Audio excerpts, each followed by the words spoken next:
Pois bem, pessoal, coisa boa recebê-los, como eu falei, coisa boa a gente poder participar desse encontro. A gente vai fazer a leitura do Evangelho de Marcos, capítulo 10. Na semana passada nós iniciamos o capítulo 10 de Marcos e nós fizemos a leitura do primeiro versículo ao versículo 12º do texto bíblico. E essa leitura que nós fizemos, ela tratou de dois temas muito polêmicos. Na semana passada nós falamos de casamento, segundo casamento, e nós falamos de divórcio. Seja bem-vindo, Ronald, Ana, Deus abençoe vocês. Nós falamos então de divórcio na semana passada e falamos de segundo casamento, como o texto bíblico, como a Escritura Sagrada mostra para a gente e como o casamento é importante para o Senhor. Nós falamos disso aqui na semana passada.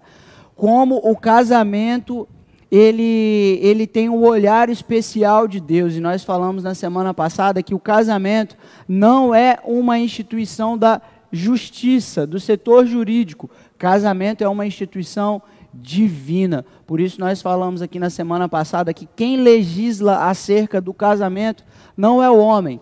Então não é um homem que vai lá e dá um documento e diz: vocês estão casados perante a lei. Não é um homem que vai lá e dá um documento e diz assim: vocês estão separados perante a lei, perante os homens. Quem legisla sobre isso é Deus, porque Ele mesmo instituiu o casamento. E o Senhor Jesus disse isso aqui no texto bíblico, quando Ele diz que um homem casado com a sua mulher, se ele se separa por motivo banal, se ele contrair um outro matrimônio, se ele tiver com outra mulher, ele está em adultério, tanto o homem quanto a mulher, porque quem legisla sobre essa causa é o Senhor. Nós falamos disso na semana passada. E hoje a gente dá continuidade à leitura de Marcos, capítulo 10, onde nós leremos do versículo 13 até o versículo 31, se Deus quiser. A gente lê primeiro aí vamos fazer a leitura seguida aí, a leitura corrida até o 31. E aí depois a gente vem falando do texto. São dois momentos do texto bíblico e a gente vai passar por eles aí até o 31. Marcos, capítulo 10, do 13 ao 31. Pessoal, só aqui dar uma palavrinha. Vocês estão vendo o microfone, ele está com o Cláudio. Esse microfone ele tem uma função. Como a gente está fazendo ele transmitido, então se vocês quiserem emitir alguma opinião, se vocês quiserem falar alguma coisa acerca do texto, quiserem compartilhar alguma coisa, se vocês tiverem alguma dúvida, peça o microfone aí, porque o pessoal de casa, para eles poderem ouvir, então poderem participar com a gente, beleza? Aí os meninos soltam aí, quem puder fazer a leitura, vai correndo o microfone e a gente vai fazer a leitura desse texto. Marcos capítulo 10, do 13 ao 31, a nossa leitura. Está escrito, palavra de Deus. Alguns traziam crianças a Jesus para que ele tocasse nelas, mas os discípulos os repreendiam. O 14. Quando Jesus viu isso, ficou indignado e lhes disse: deixem vir a mim as crianças, não as impeçam, pois o reino de Deus pertence aos que são semelhantes a elas. 15. Digo a verdade, quem não receber o reino de Deus como uma criança, nunca entrará nele. 16.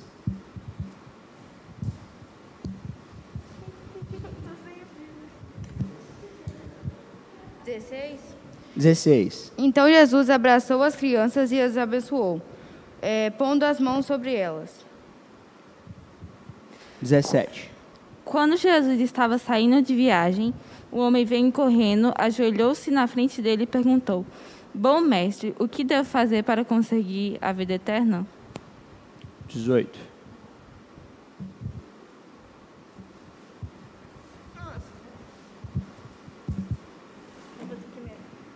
Respondeu-lhe Jesus: Por que me chama bom? Ninguém é bom, a não ser um, que é Deus. Você conhece os mandamentos: não matarás, não adulterarás, não furtarás, não darás falsos testemunhos, não enganarás ninguém, honra teu pai e tua mãe. E ele declarou: Mestre, a tudo isso tenho obedecido desde a minha adolescência. Jesus olhou para ele e o amou. Falta-lhe uma coisa, disse ele. Vá, venda tudo o que você possui e dê o dinheiro aos pobres, e você terá um tesouro no céu. Depois, venha e siga-me. 22. Quando o homem ouviu isso, fechou a cara e, porque era muito rico, foi embora triste. Jesus então olhou para os discípulos que estavam em volta dele e disse: Como é difícil os ricos entrarem no reino de Deus. 25. Não, agora é 24. 24? Ah, sim. Os discípulos ficaram admirados com essas palavras, mas Jesus repetiu: Filhos, como é difícil entrar no reino de Deus. 25. É mais difícil um rico entrar no reino de Deus do que um camelo passar pelo fundo de uma agulha. 26. Os discípulos ficaram perplexos e perguntavam uns aos outros: Neste caso, quem pode ser salvo? 27. Espera aí, que voltou tudo. 27. Jesus olhou para eles e respondeu: Ah, tá. Para o Jesus olhou homem para eles. é impossível, mas para Deus, não. Todas as coisas são possíveis para Deus. 28. Aí Pedro disse: Veja, nós deixamos tudo e seguimos o Senhor. 29. Respondeu Jesus: Digo-lhes a verdade. Ninguém que tenha deixado casa, irmãos, irmãs, mãe, pai, filhos ou campos, por causa de mim e do Evangelho, 30. Receberá muito mais, ainda nesta vida. Receberá 100 vezes mais casas, irmãos, irmãs, mães, filhos, terra e também perseguições. E no futuro receberá a vida eterna. 31. Contudo, muitos primeiros serão últimos e os últimos serão primeiros. Até aí a nossa leitura. Nós oramos e pedimos a Deus iluminação. E aí a gente dá continuidade aqui à nossa conversa, o texto bíblico. Bom, a gente leu aí inicialmente Jesus Cristo tratando da demanda das crianças. Algumas crianças eram trazidas ao Senhor Jesus, e aí o texto diz que os discípulos repreendiam aquele movimento que estava acontecendo ali, crianças sendo trazidas a Jesus. A pergunta que a gente pode levantar aqui para o texto, a pergunta que a gente pode tentar trabalhar aqui é: por que os discípulos repreendiam esse movimento, essa turma que trazia crianças a Jesus? Por que a gente pode pensar que os discípulos estavam repreendendo? O que vocês imaginam a partir das Escrituras, a partir daquilo que a gente vem olhando? Por que os discípulos, por que impedir as crianças? Porque ele estava pregando. Por que mais? Ele estava orando pelas pessoas. E aí, vamos pensar, Jesus estava pregando e os discípulos então repreenderam porque eles julgavam que as crianças não tinham o quê? Que eram irrelevantes. Ou Jesus estava orando por pessoas e aí os discípulos repreendiam aquelas pessoas porque eles julgavam que elas não tinham valor. Seria isso a ideia? E o Senhor Jesus Cristo, ele vai se colocar diante daquela questão. Vamos imaginar isso aí que vocês falaram. De que maneira? Como Jesus recebe essa ação dos discípulos? Ele fica indignado. Vocês não vão encontrar essa expressão novamente assim no Novo Testamento a respeito de Jesus. Dele ficar assim, bolado de raiva por causa do que estava acontecendo. Agora, depois de Jesus se indignar, ele vai falar com os seus discípulos. Quando viu isso, ficou indignado e lhes disse: deixem vir as minhas crianças, não as impeçam, pois o reino de Deus pertence aos que são semelhantes a elas. Versículo 15, digo-lhes a verdade, quem não receber o reino de Deus como uma criança, nunca entrará nele. O que Jesus faz naquele momento, quando ele se dá com essa situação dos discípulos estarem repreendendo as crianças? As crianças, no caso, elas aparentam não ter o quê? Valor, importância para o quê? Para impedir o movimento do Senhor Jesus. Olha como o texto começa. Alguns traziam crianças a Jesus para que ele tocasse nelas. Mas aí a gente vai lá para o capítulo 10, no comecinho, primeiro versículo, e vê assim, ó: então Jesus saiu dali e foi para a região da Judéia, para o outro lado do Jordão, ou seja, a Pérea. Muito provavelmente Jesus estava a caminho de onde? Jerusalém. Se Jesus estava a caminho de Jerusalém, o que a gente pode compreender a partir do texto bíblico, uma vez que os discípulos aguardavam o rei, o Messias, que traria o reinado de volta de Israel? O que ele estava esperando quando Jesus se dirigiu para Jerusalém? Que Jesus, quando ele chegasse naquela terra lá de Jerusalém, ele tomaria aquele reinado político. Roma seria o quê? Lançada abaixo, porque agora o rei político havia surgido. Então, não tem tempo para criança. Não dá para a gente ficar parando com coisa pouca, com um negócio que não tem muita importância, muito valor. Aí os discípulos repreendem aquelas pessoas que estavam trazendo crianças, porque eles queriam chegar logo em Jerusalém. Seria talvez a ideia do texto. Alguns estudiosos trabalham isso, pensando que os discípulos eles estavam assim, com aquele olhar político, aquela perspectiva política que eles tinham a respeito do Messias. Então eles falavam assim: a gente tem que chegar lá. E aí, parar para ficar olhando criança. Aí a questão é, Jesus Cristo ele fica indignado com aquela questão. Por quê?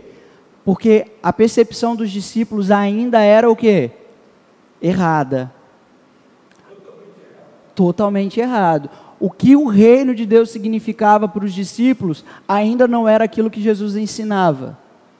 Ainda não era o que Jesus ensinava. Aí ele vai usar aquele momento para ilustrar o que é o reino de Deus. Ele vai dizer o quê? Como a gente viu aqui nos versículos 14 e 15.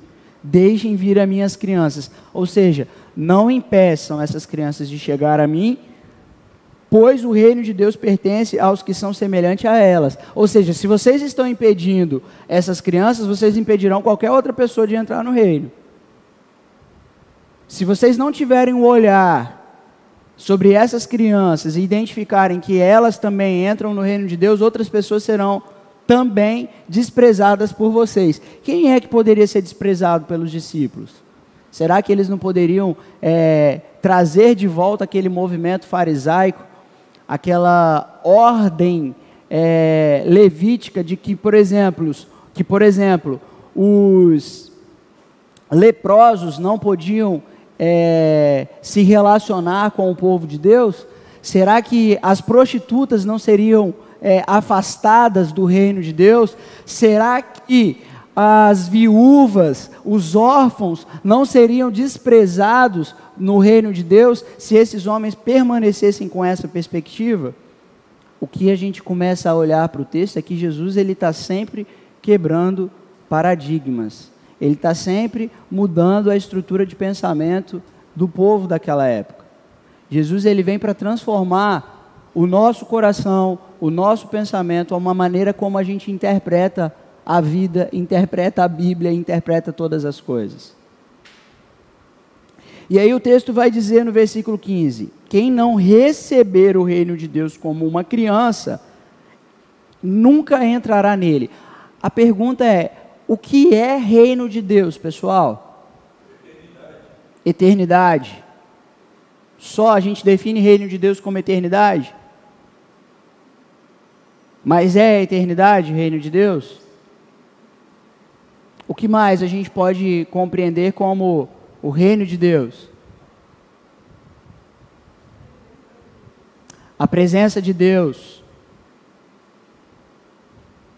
Jesus, quando ele pregava, ele dizia assim, Jesus, João Batista também, arrependam-se porque o reino de Deus está próximo. Mais adiante Jesus vai dizer, o reino de Deus é chegado, ou seja, a presença de Deus. Mais o que? Quando a gente fala de presença de Deus, nós falamos de quê? Governo soberano, gente. Governo de Deus. Nós estamos falando do governo de Deus, de um rei soberano, de um rei que reina, que governa. Aí o texto está falando de quê? Quem não recebe o reino de Deus como um desses pequeninos, como uma criança, não entrará na eternidade, não entrará no reino. Porque o que a gente precisa compreender acerca do reino? É que o reino de Deus tem um rei. Boa! Jesus, amém. Glória a Deus, Celião. Jesus, o reino de Deus tem um rei. Esse rei é chegado. E quem não recebe esse rei, não entra no reino. Quem não tem esse rei, não tem parte com o reino. Aqui é uma questão importantíssima para nós, que o ensino de Jesus está dizendo quem não aceita o governo de Deus, não entra no reino de Deus. Quem não aceita o governo soberano de Deus, não entra no reino de Deus. Aí a gente pode perguntar, mas eu aceito o governo de Deus. Mas que tipo de governo você está falando? De um governo que é soberano? Jesus, ele é Senhor sobre o seu coração? Ele é Senhor sobre a sua vida? Ele é Senhor sobre as suas vontades? Se você tem a vontade de fazer uma coisa, se você tem o desejo de fazer uma coisa, mas o Senhor diz, não, você se submete?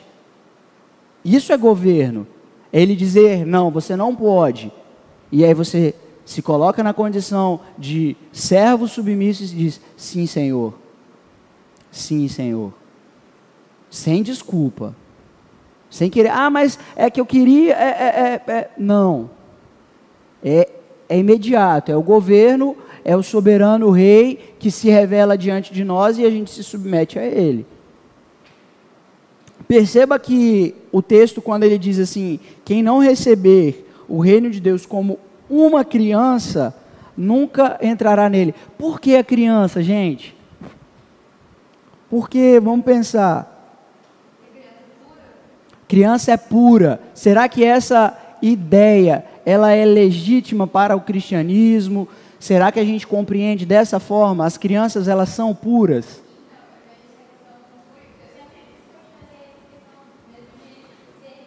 Aham.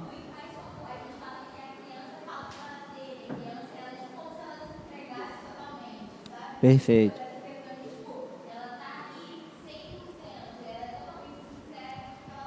Sim. Aham.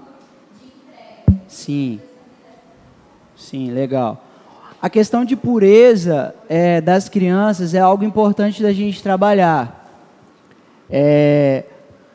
Para o cristianismo, especialmente para nós que somos reformados, nós que experimentamos os efeitos da reforma protestante, nós temos uma compreensão bíblica de que não, crianças elas não são puras, porque se elas forem puras, Lívia... Ah, tá. Você está falando de pureza como a Ana estava falando, a ideia de receber, de participar de uma entrega total? Crianças não o quê? Como? Inocente. Olha, se a gente disser que é inocente, perceba assim, eu acho que eu estou entendendo o que você está querendo caminhar, mas existe um risco muito grande sobre essas afirmações. Porque se eu disser que uma criança é inocente, ela não precisa, por exemplo, de Jesus.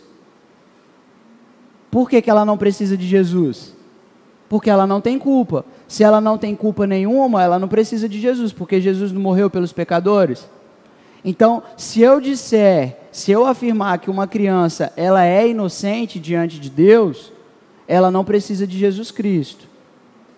E aí, se a gente diz que uma criança não precisa de Jesus Cristo, a gente está afirmando uma coisa que as Escrituras não dizem. A Bíblia diz que todos pecaram e todos carecem da glória. Sim, então, eu só estou falando assim, só para passar por cima dessa ideia, porque ela é perigosa. Então, assim, por que a gente ensina as crianças? Porque elas precisam do Salvador tanto quanto nós. A gente deve ensinar as crianças. Olha só o que o texto está mostrando para a gente. Isso é importante, viu, pessoal?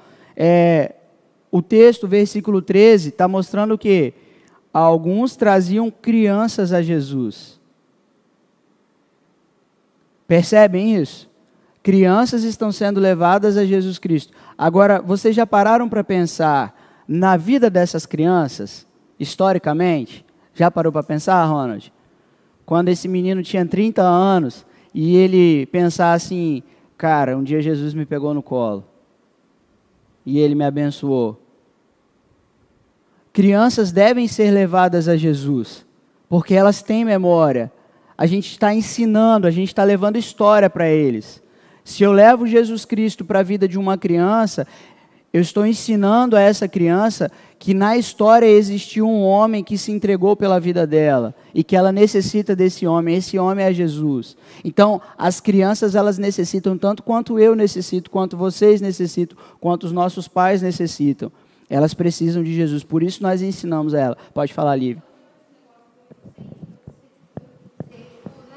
Eu entendi. Eu entendi. Eu entendi, Lívia. Já falei. É a ideia, assim, de às vezes não ter uma concepção consciente de tudo que se faz, de tudo. É essa a ideia que Jesus está querendo trazer, Lívia, que você está falando. Quer ver?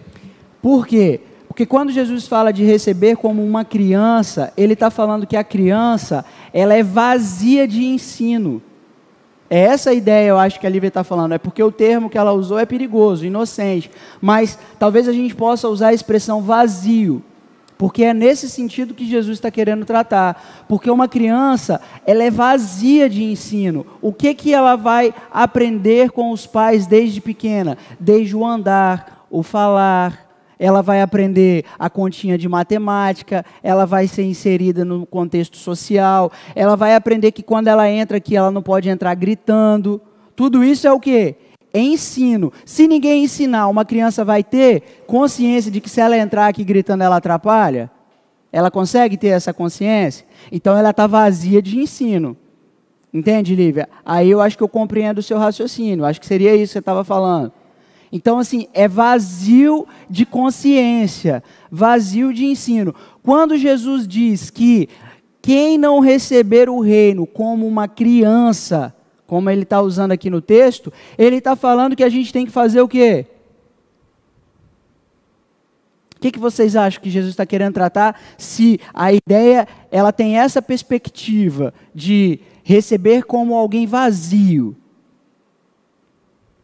Fala aí, Fábio.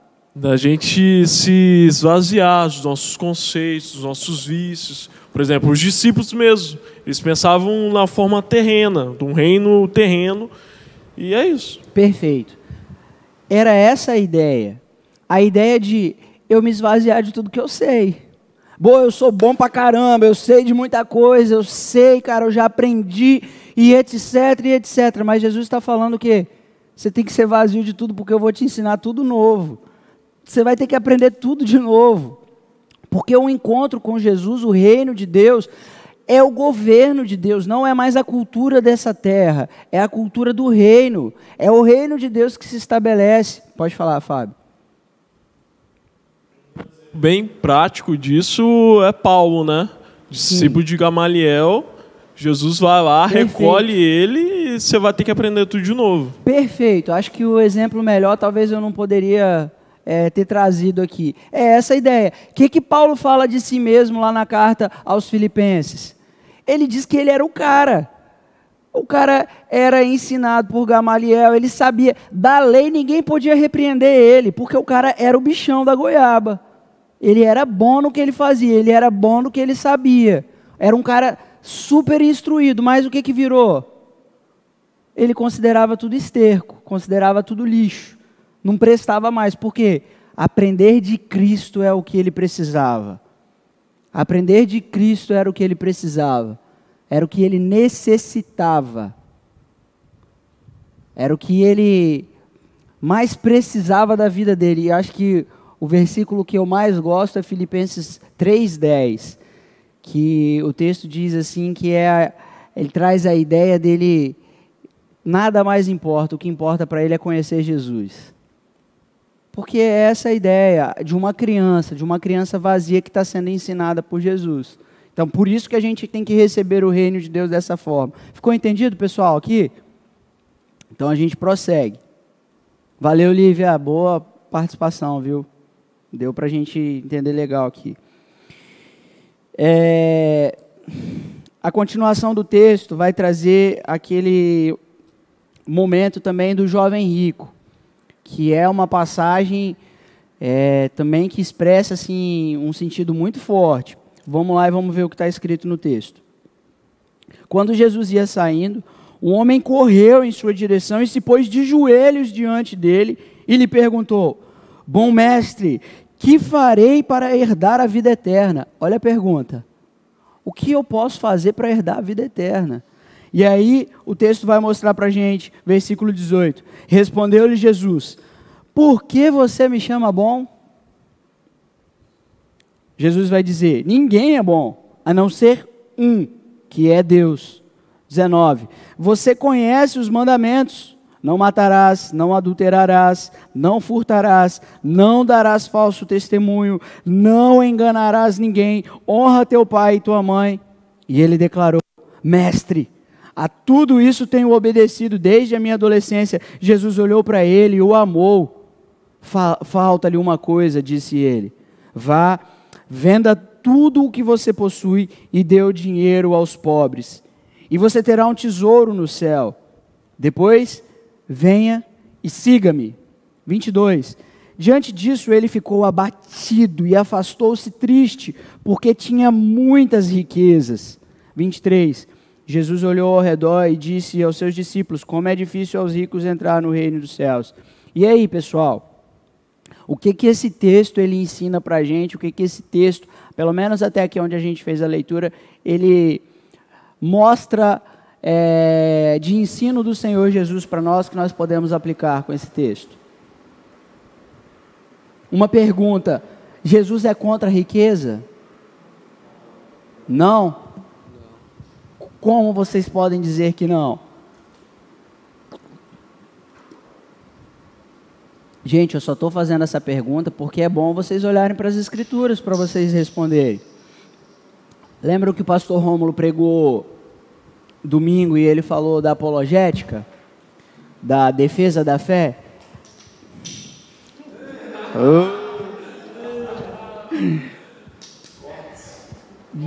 Então, a questão... Lembra que o pastor Rômulo falou sobre a apologética, a defesa da fé? Como que eu vou defender a fé que eu tenho em Jesus Cristo? É a partir de onde? Das Escrituras. Então eu preciso ter conhecimento bíblico. Então quando eu digo, por exemplo, não, Jesus não é contra a riqueza, eu estou dizendo com base em quê? Nos meus pressupostos? Eu estou dizendo com base em quê? Na minha vontade de ser rico? Na minha vontade de desfrutar de riqueza? Ou eu estou dizendo isso com base com argumentos bíblicos, porque a Bíblia mostra que Jesus não é contra a riqueza? A pergunta é: Jesus é contra a riqueza? Fala aí, Cláudio. Não, o que eu entendi, a questão é que ele falou que desde de mais jovem tem obedecido toda a lei, só que Jesus, já conhecendo o homem, falou: vende tudo. Ou seja, ele pegou o mais fraco, o pecado mais fraco dele, que era amar a Deus, porque o coração dele estava na riqueza.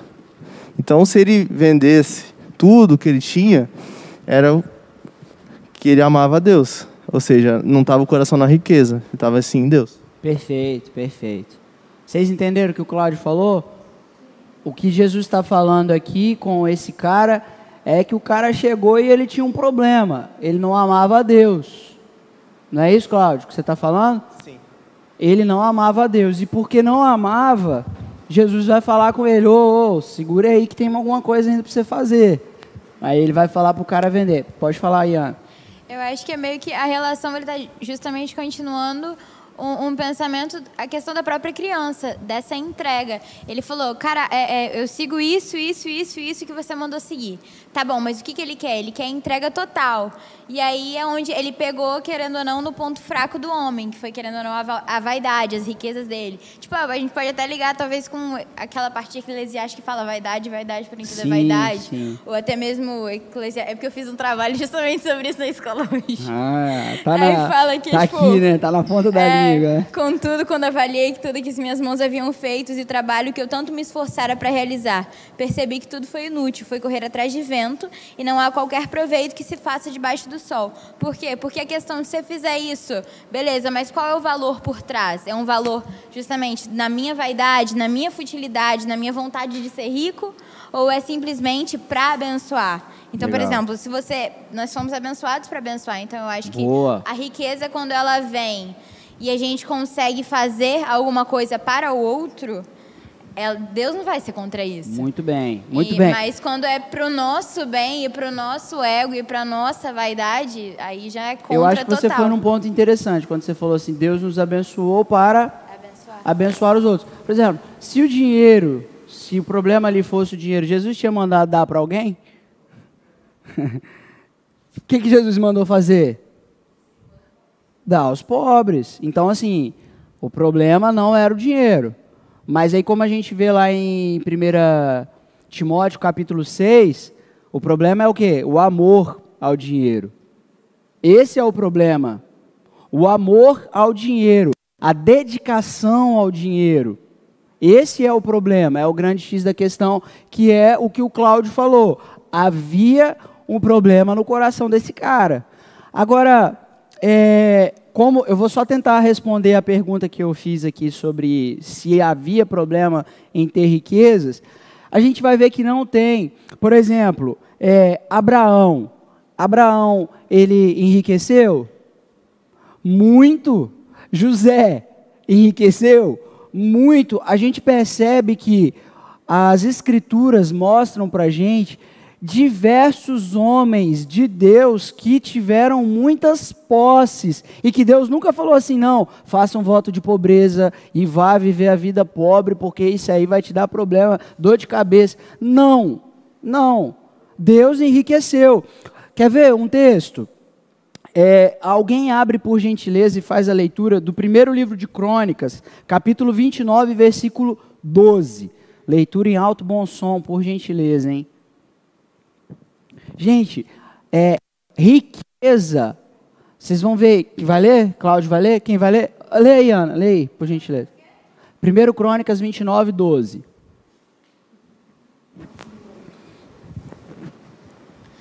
A riqueza e a honra vêm de ti. Tu dominas sobre todas as coisas. Nas tuas mãos estão a força e o poder para exaltar e dar força a todos. De onde vem a riqueza? A oração de Davi. De Deus. Quem é que enriqueceu Davi? Quem é que o fez prosperar? Quem é que o fez ter posses? Da onde as escrituras mostram que vem a riqueza dos servos de Deus? Do próprio Deus. Da onde Israel enriqueceu? Da onde o rei Ezequias enriqueceu, tornando-se próspero. Outras nações o presenteavam. A gente percebe os textos bíblicos mostrando o quanto o povo de Deus, homens de Deus, enriqueciam. Então, não há problema em ser rico, ser cristão, ser um cara crente, cara que crê no Senhor Jesus Cristo, que segue ao Senhor Jesus Cristo e tem posses. Quer um exemplo? Dá uma olhada aí, por gentileza, em Mateus 27, 57.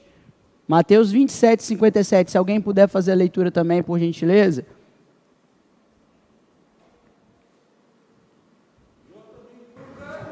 Quem?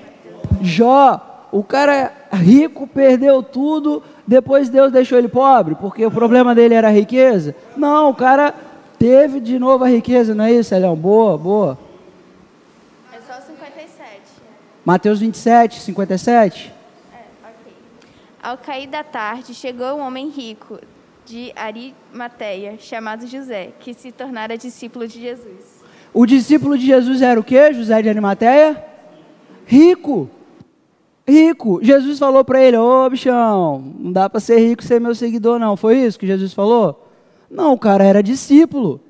O cara seguia Jesus Cristo e era rico. Então, eu estou querendo responder aquela pergunta que eu fiz. Jesus é contra a riqueza? Jesus quer que todo homem rico que vai seguir ele venda as suas posses e doe aos pobres, é isso? Não, a gente está pegando um fato, um momento em que o Senhor Jesus Cristo se encontrou com um homem que tinha um problema no coração. E talvez eu e você tenhamos esse mesmo problema no coração. Talvez não com riqueza, mas com alguma outra coisa. Pode falar, Angélica. Ele faz essa pergunta para Jesus. O que a gente consegue perceber? Ele busca justiça própria. Boa. O que eu devo fazer para entrar no reino de Deus? E aí, quando Jesus fala dos mandamentos de forma proposital, ele diz: eu já faço tudo isso, né? Ou seja, eu tenho tudo e eu já faço tudo, eu sou bom, eu vou conseguir o reino de Deus. Mas quando Jesus contrapõe isso, né, vende tudo, ele está dizendo, para entrar no reino de Deus, você precisa adorar a Deus, né? E aí, qual que era o centro da adoração dele? O dinheiro. Sim. Por isso ele saiu triste da presença de Jesus. Uhum. Muito bom, Angélica. Pode falar, Ronald. Uma coisa legal é que a história ela vai se complementando, né? Então nós temos aqui Jesus, os discípulos, aí a gente tem as pessoas que levaram as crianças e o jovem rico. Interessante que o jovem rico, pelo que o texto fala logo aqui no versículo 17, que dá a entender que ele viu o que aconteceu com as crianças. Sim. Dá a entender. É sim. Né? E o que acontece? Então, por exemplo, não fala aqui que quem levou as crianças eram os pais, mas provavelmente a gente pode conjecturar, forçando a barra, que poderia ser um parente, algum amigo. Os estudiosos então, pensam assim, isso. Entende? Então, os pais... Então, teoricamente, o que essas pessoas tinham? Elas tinham as crianças e elas queriam que essas crianças, por amor a elas, fossem abençoadas pelo mestre. Porque era comum na tradição judaica levar uma criança até um rabino, até o mestre, e pedir para que ele abençoasse ela. Aí a gente tem as crianças, então assim, falando do o que você tem cheio, o que tem no seu coração, você está cheio de quê? Os adultos que levaram as crianças, eles tinham amor pelo outro, sejam crianças, as crianças vazias por serem submissas, então elas foram submissas aos adultos, que elas foram conduzidas até o mestre, e elas foram submissas a Cristo porque elas estavam próximas e aceitaram a bênção do próprio mestre. Muito bom. E aí o que acontece? Então você tem agora o jovem rico que quer pegar carona naquilo, e aí de repente ele se prostra, ele se ajoelha e fala: opa, peraí, esse negócio de lugar no reino aí, de repente eu posso ter uma brecha. Olha, eu faço tudo, eu sou o cara, eu faço uma coisa direitinho. Aí Jesus vira e fala: mas filho, eles estão cheios de amor pelas crianças, as crianças estão precisando que eu as encha, e você está cheio de quê? E aí ele vai e fala das riquezas. A necessidade então, assim, de se esvaziar de novo, né? É isso aí. Cara, entendeu? Vocês perceberam a leitura do Ronald? Ela foi isolada? Ele foi primeiro falar de quê? Do contexto anterior. Lembra que sempre a gente está falando disso? Que quando a gente está olhando um texto bíblico, a gente tem que olhar o contexto anterior, a gente tem que ver o que vem depois, e aí a gente começar a levantar as hipóteses do texto. Então, esse olhar dele eu queria trazer para vocês, falar assim, ó, percebam sempre isso. O texto bíblico, normalmente ele não está isolado, ele está inserido dentro de um contexto, existe um contexto anterior e um contexto posterior que devem ser observados. Alguém quer falar alguma coisa? Mais? Letícia está com um olhar assim para mim, é de admiração? Ó. Nossa, eu estou vendo ela assim, ó, me olhando assim, ó, com o olho esbugalhado. Eu falei, está acontecendo alguma coisa? Ah, tá, poxa vida. Não é de admiração, é de miopia mesmo. É miopia, tá assim, ó. Ai, ai. o texto vai continuar assim, aliás, o texto aqui ainda, ele tem algumas questões assim interessantes de serem trabalhadas. Por exemplo, ele chega diante de Jesus, ele se prostra diante de Jesus. Isso aqui é importante, porque essa atitude, essa ação, se prostrar diante de alguém, ela tem um significado muito profundo nos textos bíblicos. Qual seria, vocês sabem, o significado de você se prostrar diante de alguém? Como?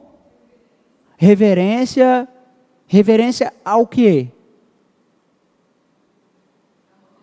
A uma autoridade. Mas seria a reverência, por exemplo... Vamos tentar assim, trabalhar melhor essa questão de reverência. O que seria? Porque é mais profundo do que isso. Vamos tentar pensar assim.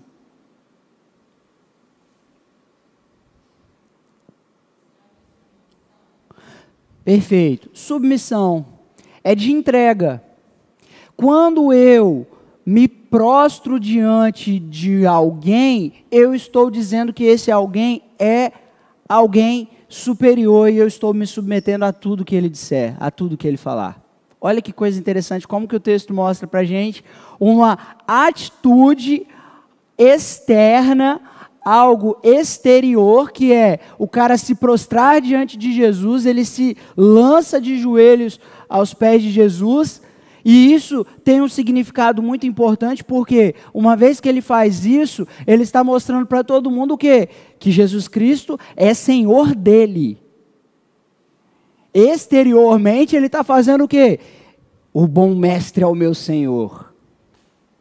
Era essa a ideia. E aí, ele chama Jesus, então, bom mestre, que farei para herdar a vida eterna? E aí, Jesus mandou ele orar quantas vezes? Para ele herdar a vida eterna. Jesus mandou ele jejuar quantas vezes? Para herdar a vida eterna. Jesus Cristo mandou ele dar esmola a algum momento? Para ele herdar a vida eterna? O que Jesus mandou ele fazer? Vender tudo. Antes de tudo, o que Jesus diz? Seguir as leis. Olha que coisa interessante, gente. Se você acha que se você tem uma vida religiosa legal, você é um cara de oração, um cara que faz jejum, mas você está bulufas aí para o que Jesus Cristo ensinou, como, por exemplo, amar o próximo como a si mesmo, como amar o próximo, e amor, eu estou falando de sacrifício pelo próximo. Se você não está nem aí para isso, sua oração não serve de nada, seu jejum não serve de nada. Percebe? Jesus está falando de lei aqui com esse cara. Jesus Cristo está falando de lei para ele. Mas existe algo ainda interessante, a gente vai voltar nisso daqui, que o texto vai mostrar para a gente. Porque Jesus diz assim, respondeu-lhe, por que você me chama de bom? Você me chama bom. Ninguém é bom, senão quantos que ele vai dizer que é bom? Um, que é Deus. Aqui o numeral é importante. Por que o numeral é importante, gente? O que vocês acham? Que ele diz assim, a não ser um, que é Deus. Por que ele não falou assim, a não ser Deus, a não ser o Pai?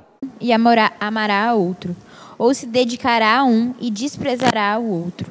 Vocês não podem servir a Deus e ao dinheiro. Dá para ter 2, dá para ter 3, 4, 5 senhores? Só um é bom. Só um é bom, só um é Deus. Mas se a gente tem amor e devoção a algum outro, é idolatria. Jesus ele está derrubando a idolatria aqui do coração do homem de imediato. De imediato. Vocês perceberam que os 10 mandamentos foram citados? Foram os 10 mandamentos citados por Jesus? Quais foram? Vocês lembram que os 10 mandamentos eles estão divididos entre uma perspectiva divina e uma perspectiva humana? Ou seja, os 4 primeiros são compromissos do homem com Deus e os outros 6 são compromissos do homem com quem? Com o homem. Amar a Deus sobre todas as coisas e amar o próximo. Só que quando Jesus cita a lei, quais são os mandamentos que ele diz? Quais? Exatamente. Mas por que Jesus não falou, por exemplo, de amar a Deus? Ou será que ele falou? Percebem? Percebem que o primeiro, ele vai dizer, quando ele diz isso, ninguém é bom a não ser um. Ali de imediato ele já está falando, você não ama Deus. Você se aproxima de mim não como Deus. E Jesus precisa ser reconhecido como Deus e não apenas como um bom mestre.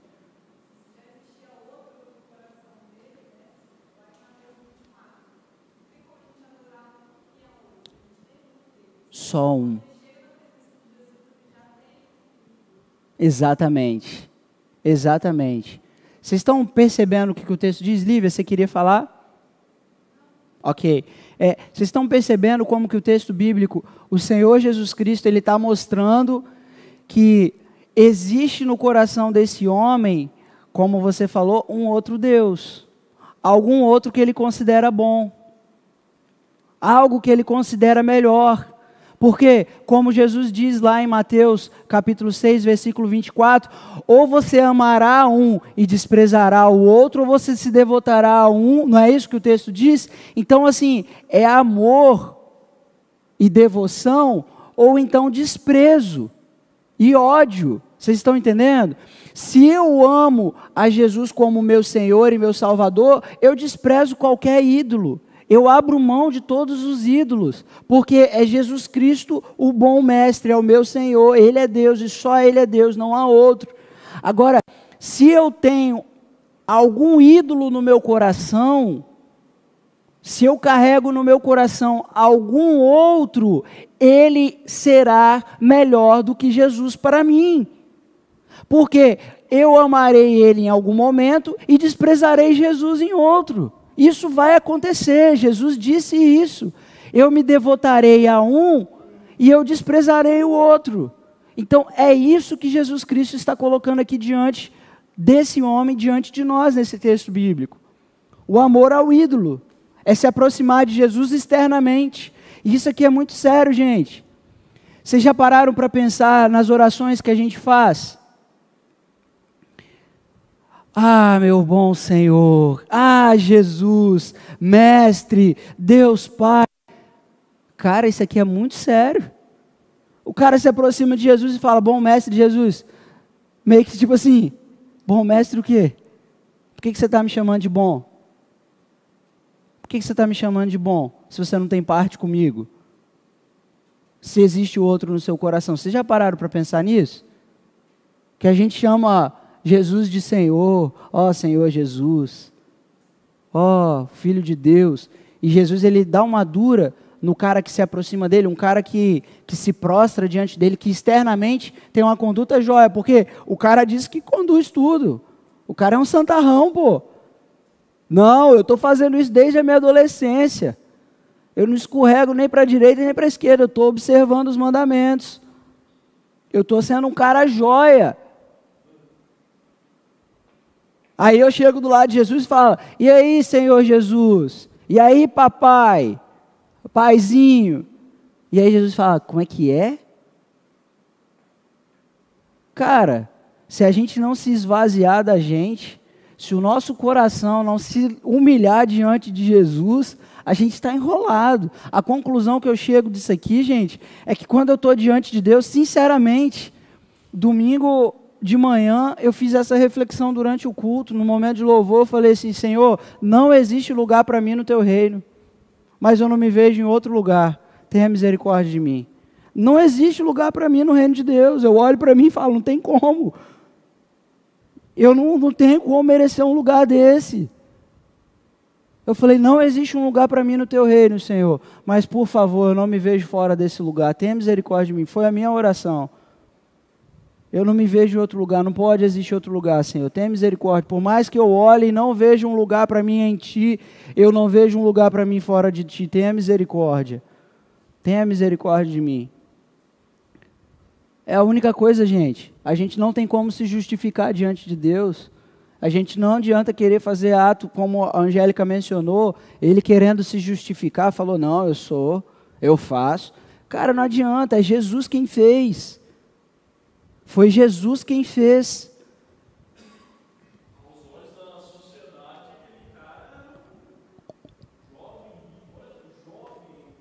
Sim.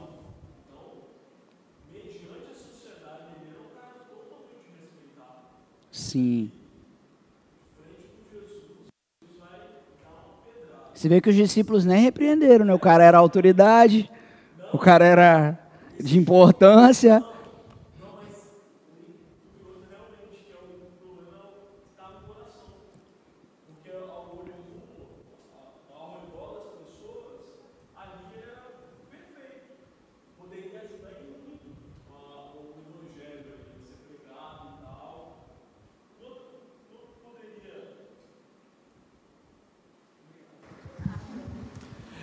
Quanto ele poderia ajudar ali no Evangelho, a ser pregado.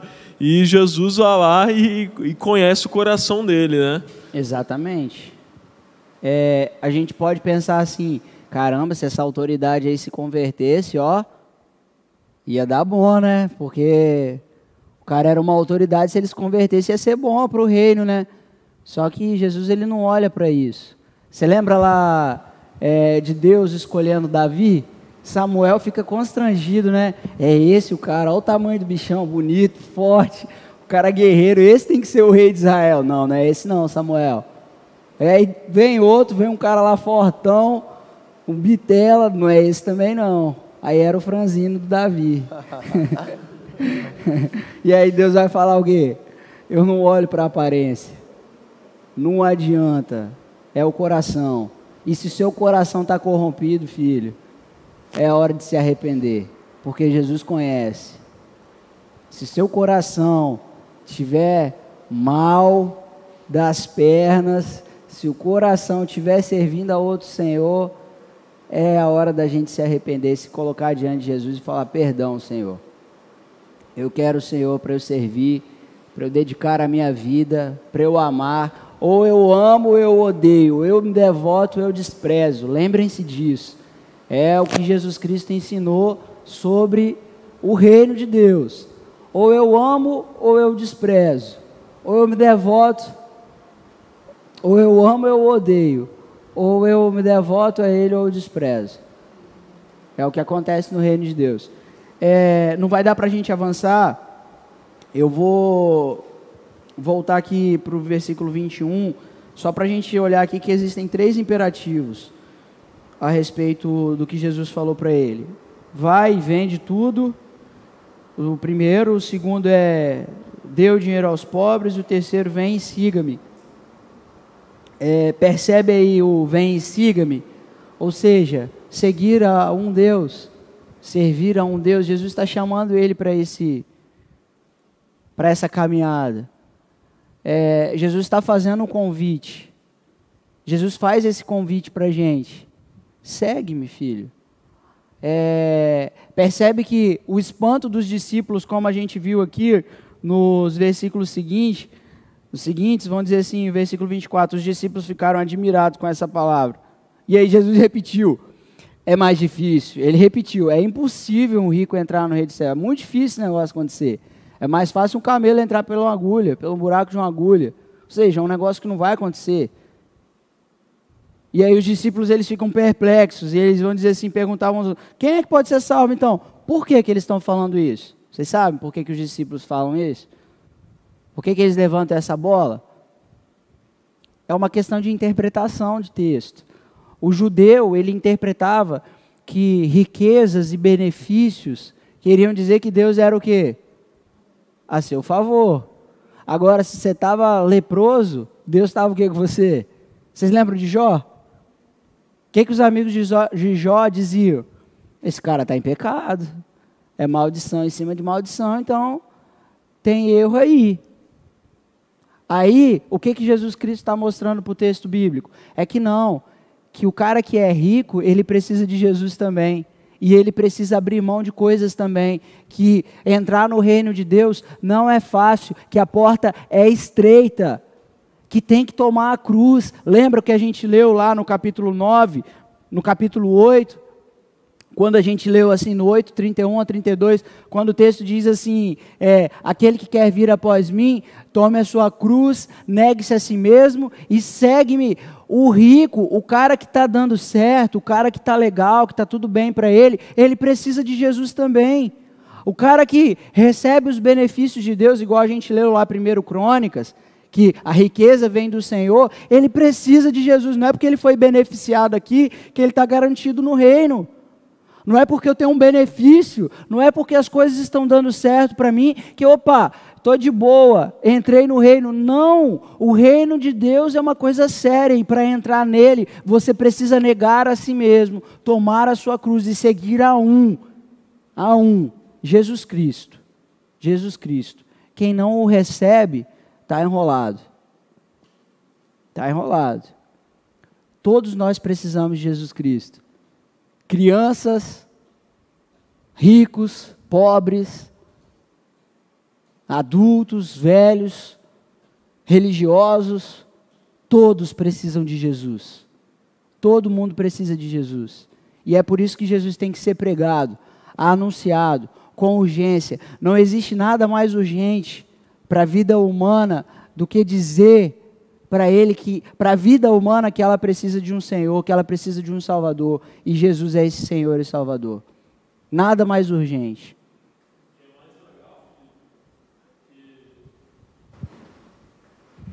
É que somente o Evangelho, né? Você tem milhares de religiões no mundo inteiro, mas somente o Evangelho é capaz de pegar um rico, pegar um pobre.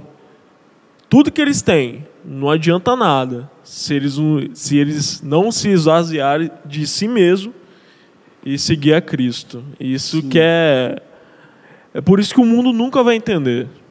Não. A gente que é Só jovem, o Espírito Santo mesmo. a gente que é jovem, jovens somos aqui do Ocidente, nós temos tudo. Nós temos tudo. Nós somos ricos. Mas essa riqueza que nós temos, se caso, por acaso, o nosso coração não estiver inteirado somente em Cristo, primeiro lugar em Cristo, é anátema.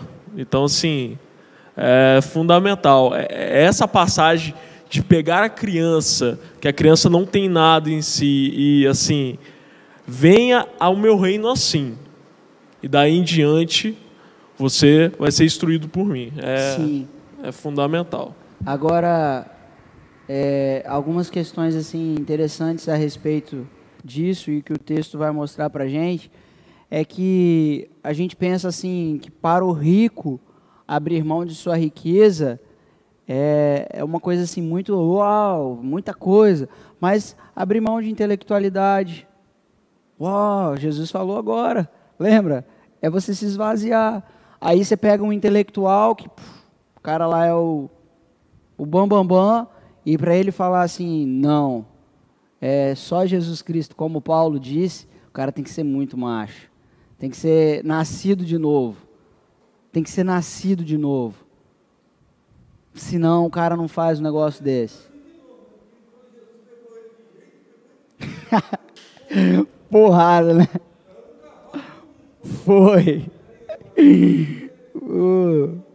Boa, Célio. É tipo isso aí. Agora vocês, só uma pergunta final. Vocês acham que quando Jesus manda ele vender tudo, dar aos pobres e segui-lo, Jesus estava falando que assim ele seria salvo pelas obras? Não, por quê?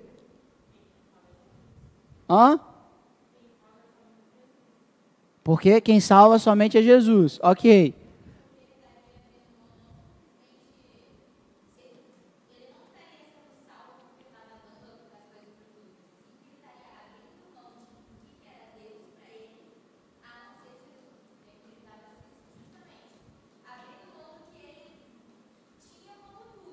Confiança era Jesus. Perfeito. Era fé. É fé. É fé no que Jesus falou. Lembra lá de Mateus 11, 28, 29 e 30? Venham a mim todos que estão cansados e sobrecarregados e eu vos aliviarei. Tomai sobre vós o meu jugo, porque o meu fardo é o quê? Agora ele preferiu o fardo de Jesus ou o dele mesmo? Você percebe quanto que foi pesado para ele? Quanto que o nosso fardo é pesado? Vocês percebem a inquietação desse homem? Porque se ele era um cara que guardava a lei, por que ele tinha que procurar afirmação, resposta? A identidade dele não já estava afirmada na obediência dele? Se era um cara obediente, por que ele queria um aval de Jesus? Por quê? A identidade dele ainda não estava resolvida? Pô, se eu sou um fariseu, como Paulo disse, eu era o cara da lei, irrepreensível, para que eu preciso de aval de alguém? Sabe por quê? Porque essa inquietação toma o coração de quem não tem Jesus no coração. Essa é a nossa necessidade, gente. Não é apenas uma afirmação sobre nós. É ter a vida de Jesus no nosso coração. Porque esse cara, quando ele chega diante de Jesus, faltava que Deus estivesse no coração dele. Havia um outro Deus. Era a confiança, era a adoração, era o amor a Jesus. Que Deus tenha misericórdia da gente, viu? Porque João Calvino falou uma coisa que é muito séria. João Calvino disse assim que o coração é uma fábrica de ídolos. E é só vocês olharem para a história de Israel. Olhem para a história de Israel e vocês verão o quanto Israel era assim, ó. Ia lá, tinha aquele momento de conversão, de arrependimento. Passava um pouquinho, a galera já estava lá construindo um altar de novo. Ô, turma difícil. E a gente não é difícil, não. Porque o nosso coração é assim, fábrica de ídolos. Só Jesus salva. Só Ele salva. É só Ele que salva. E aí era a questão de confiança. É confiar em Jesus. É depositar a nossa fé nele e tão somente nele. Vamos orar? Passei, querem? Tá. Vamos orar então. Deus Pai, em nome do Teu Filho amado Jesus, eu quero pedir ao Senhor que o Senhor sonde o nosso coração nessa noite, que o nosso retorno para casa seja um retorno de reflexão na Tua palavra, que seja um movimento do Teu Espírito em nosso coração, sondando cada área, Pai, do nosso coração, para, se o Senhor encontrar altares em nosso coração, que o Senhor os derrube todos, Pai, que o Senhor faça uma limpeza em nosso coração, que se ainda, Pai, existir tristeza no nosso coração, como a desse jovem rico, porque o Senhor está mostrando para a gente os ídolos do nosso coração, coisas que a gente precisa deixar para trás e te seguir e te servir.